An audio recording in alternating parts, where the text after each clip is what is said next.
کہہ دیجئے کیا تمہارے شریکوں میں سے کوئی ایسا ہے جو حق کی طرف ہدایت کرے؟ کہہ دیجئے حق کی طرف صرف اللہ ہدایت کرتا ہے۔ تو پھر بتاؤ کہ جو حق کی راہ دکھاتا ہے وہ اس بات کا زیادہ حقدار ہے کہ اس کی پیروی کی جائے، یا وہ جو خود اپنی راہ نہیں پاتا جب تک اس کی رہنمائی نہ کی جائے؟ تمہیں کیا ہو گیا ہے؟ تم کیسے فیصلے کر رہے ہو؟ ان میں سے اکثر محض ظن کی پیروی کرتے ہیں، جبکہ ظن انسان کو حق کی ضرورت سے ذرہ برابر بے نیاز نہیں کرتا۔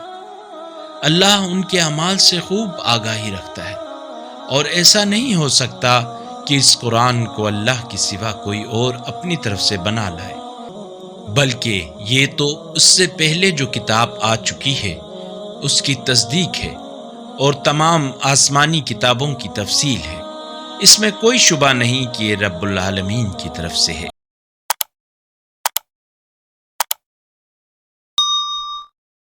اللہ نور السماوات والارض، اللہ آسمانوں اور زمین کا نور ہے۔